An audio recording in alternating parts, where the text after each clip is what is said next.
2009 was a hell of a time. You had a global swine flu spike, Barack Obama being inaugurated as the 44th president, and Michael Jackson dying of mysterious circumstances. You also had Cartoon Network experimenting with their formula for success, attempting to integrate live-action reality TV shows into their animation-based broadcasting schedule. May I have a piece of your gum, please? Which, shock of all shocks, crashed and burned harder than anything the network had tried previously.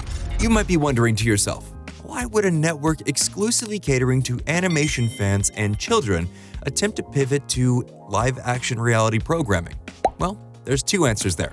Coming off of the back of the 2007-2008 writer's strike, networks and basic cable channels alike were looking for ways to continue putting out content during the prolonged negotiations with the Writers Guild of America. This spawned a massive uptick in reality TV programs making it to air. The only thing I think will make me feel better is shopping.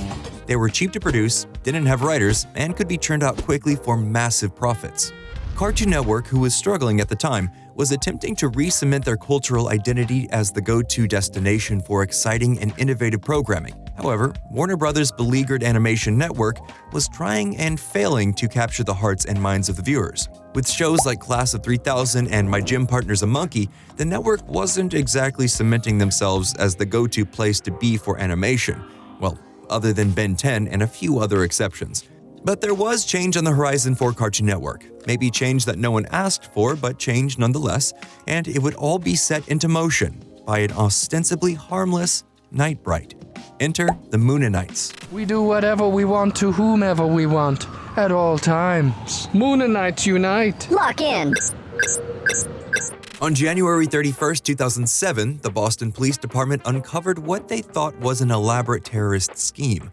Large black LED panels with strange designs of obscure animated characters on them were uncovered all over the city. The Mooninites. They were thought to be improvised explosive devices and caused mass panic. The story was picked up by the Los Angeles Times, San Francisco Chronicle, New York Times, CNN, and Boston Herald. As it turns out, it was not an insurgent strike, but an art project, or a viral marketing stunt, depending on how charitable you're feeling.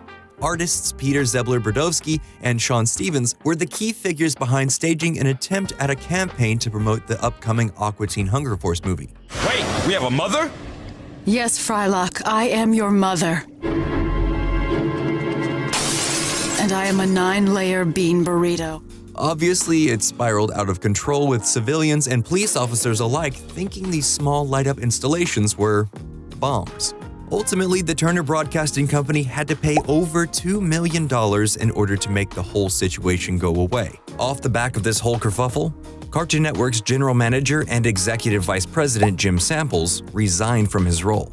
He took responsibility, saying that it was his hope that my decision allows us to put this chapter behind us and get back to our mission of delivering unrivaled original animated entertainment for consumers of all ages. Unfortunately, this bump in the road was about to directly impact the fate of original animated material on the network. Jim Samples was out, Stuart Snyder was in. Snyder's background was working at companies like Cinar, WWE, and GameTap. He was brash, wanted to shake things up, and had some interesting big ideas about what direction to take Cartoon Network. Thanks to the influx of slightly older viewers due to programs like Star Wars Clone Wars and Ben 10 Alien Force, the network slowly began incorporating the TV PG rating into their programming blocks, something that would have been previously almost unthinkable as most of the programs were either rated TVG or TVY7. You might be wondering how Adult Swim fits into this conversation, but keep in mind that yes, Adult Swim did service an older audience. They were a late-night block that had only been around for about 6 years, mostly rerunning older programs. There's a big difference between that and pivoting the mainline content of the network to appeal to older audiences. This soft ratings pivot manifested in animated shows like Total Drama and 16. They didn't last very long, but they weren't the end of attempting to make headways into older and different viewer bases for Cartoon Network. They had their sights set on something else. The network wanted the big money that Nickelodeon and Disney Channel were raking in thanks to the cavalcade of successful live-action teen-driven sitcoms. Hannah Montana, Zoe 101, Drake and Josh, Wizards of Waverly Place, and Sweet Life of Zack and Cody were cleaning up. Cartoon Network, Stuart Snyder specifically, were seeing green. They wanted in. See in Real premiered as a programming block on June 17, 2009. Thanks to the rise in popularity of reality TV due to the previously mentioned writer's strike, it only made sense for Cartoon Network to try and ride that wave. Snyder's big idea? Take the reality TV phenomenon and marry it with child and teen performers. If it worked, they'd be ahead of the curve. They'd own the market on children's reality TV. What could go wrong? Man, I'm so nervous. You nervous? Yeah. Well, you're gonna be even more nervous because right now you are a contestant on Brain Rush. Oh my God, really? Yes, really. Well, for one, the network was named Cartoon Network, so all of the initial branding efforts weren't even about the specifics of the show. They were literally about the idea of live-action programming, which, as a sea-changing initiative, you kinda don't want to have to start on your back foot, so to speak. The shows that launched See and Real were not universe-shattering, groundbreaking reality programs aimed at kids, unfortunately. They more had the vibe of bootlegged versions of existing shows, just with kids predominantly featured. Bobby says the first See and Real program out of the starting gate was just America's Funniest Home Videos, but with a kid hosting it. Only 6 episodes were produced. Off to a great start. Dude, What Would Happen was just Mythbusters, but with kids. The Other Siders was Ghost Hunters, but you guessed it, with kids. Brain Rush was Cash Cab, on a roller coaster, with kids. And of course, the only one of these shows that's kind of remembered is Destroy, Build, Destroy, which was hosted by Andrew WK and starred kids destroying stuff and building stuff. Shockingly, the show was actually an original program. It wasn't a direct rip-off of something. It's not all that heavy on the actual competition, it's more just an excuse to watch stuff blow up and for little kids to cheer. Dude, What Would Happen and Destroy, Build, Destroy lasted 3 and 4 seasons respectively, but everything else in this block died a rapid death. Strangely, if they had actually put any effort into this initiative, the world of Cartoon Network's programming could have been very different. Ironically, the network put so much time and effort into making these shows understandable and high concept enough to easily comprehend, they forgot to make them good. If they had made a slate of reality TV aimed at kids with original ideas, this might have succeeded. Cartoon Network flirted with some live-action programming for a while after See and Real died its quick death, but ultimately, the arrival of the smash hit Steven Universe signaled that cartoons were what people wanted from Cartoon Network.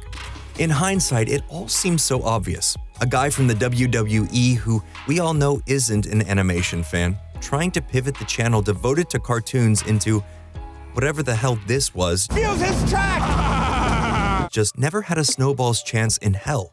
Hey, experiments are good. They're necessary for creative reinvention, cultural rejuvenation, and financial sustainability. But, on a network that's exclusively dedicated to cartoons, it's kind of rough to pivot away from that due to what are obviously the craven business impulses of a dude bro exec. Stuart Snyder stayed on as the head of the network until 2014 when he was replaced by Christina Miller. Was See and Real the reason that Snyder was invited to visit greener pastures? Not directly, but it definitely didn't help. The real reason that See and Real failed is not the fact that live-action programming was on Cartoon Network. It's the fact that they all sucked and were obviously money grabs. They all had the feel that the people making them were just going through the motions. Ghost hunters with little kids? Come on, guys. Come on. However, the Nickelodeon shows from a few years previous to this, The Amanda Show, Drake and Josh, all that, and the various Disney sitcoms that were squarely aimed at children, they were different. They were attempting to make a quality product for a younger audience. They might not have succeeded, but they were attempting. In revisiting these See and Real projects, aside from Andrew WK's unbridled enthusiasm, Give me this! Give me Z! Give me O! Give me O! What's that spell? it genuinely seems like everyone was asleep at the wheel. The formula for See and Real was broken before it even started.